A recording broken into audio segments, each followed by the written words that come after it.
আসসালামু আলাইকুম প্রিয় ভাই এবং বোনেরা, আপনারা সবাই কেমন রয়েছেন?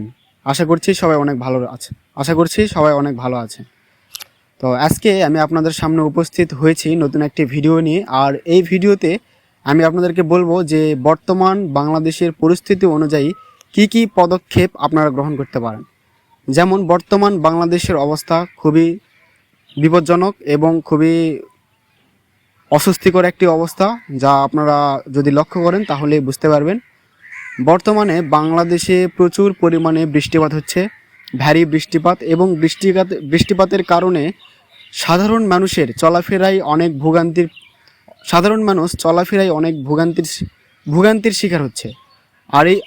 এই বৃষ্টির কারণে আমাদের ঘরবাড়ি এই বৃষ্টির কারণে অনেক জেলা পানির নিচে তলিয়ে গিয়েছে। অনেক যারা কৃষক রয়েছেন তাদের অনেক ক্ষতি হচ্ছে। এছাড়াও বৃষ্টির কারণে আমাদের জীবনযাত্রায় অনেক অসুবিধা হচ্ছে। বর্তমান বৃষ্টিপাতের কারণে আমাদের সাধারণ মানুষের জীবনযাত্রায় অনেক বাধার সম্মুখীন হয়েছি।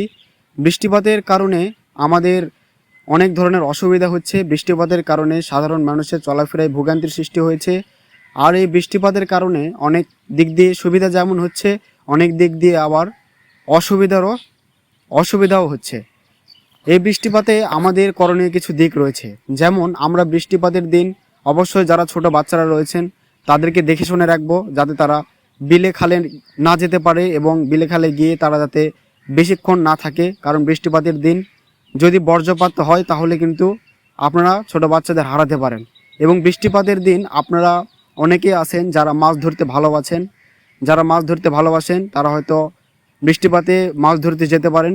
তো যারা মাছ ধরতে যান তাদের জন্য একটি কথা বলতে চাই, অবশ্যই আপনারা সাবধান থাকবেন, যাতে করে যদি বিলে খালে যান সেখানে বিষাক্ত কোনো পোকামাকড় যাতে আপনাদের আক্রমণ না করে, এই বিষয়টা অবশ্যই লক্ষ্য রাখবেন।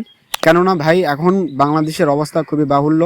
বাংলাদেশে টানা 7 থেকে 10 দিন বৃষ্টিপাত হচ্ছে। এই বৃষ্টিপাতের কারণে অনেক অসুবিধার সম্মুখীন হতে হচ্ছে এবং এই বৃষ্টিপাতের কারণে অনেক ক্ষতিকর জীবজন্তু, ক্ষতিকর জীবাণু, ক্ষতিকর পোকামাকড় কিন্তু জল থেকে, পানি থেকে উঠে মাটিতে আশ্রয় নেবে। আর এই সময় যদি আপনারা বেশিক্ষণ ধরে বিলে খালে গিয়ে সময় কাটান তাহলে কিন্তু অবশ্যই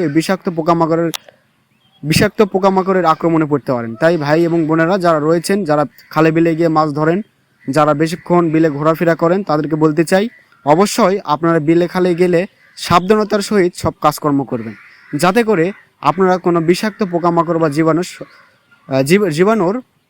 জীবাণুর আক্রমণে না পড়েন। তো ভাই এবং বোনেরা, আপনাদের উদ্দেশ্যে যে ভিডিওটা করলাম, এই ভিডিওটা করার উদ্দেশ্য হচ্ছে আপনারা যাতে খালে বিলে গিয়ে নিরাপত্তার সাথে থাকতে পারেন, এই মেসেজটি আপনাদেরকে দেওয়ার জন্য এই ভিডিওটা করা। তো প্রিয় ভাই এবং বোনেরা, যদি আমার এই ভিডিওটা ভালো লেগে থাকে তাহলে অবশ্যই আমার এই ছোট্ট পেজটা ফলো করবেন, লাইক কমেন্ট শেয়ার করে আমার সাথেই থাকবেন।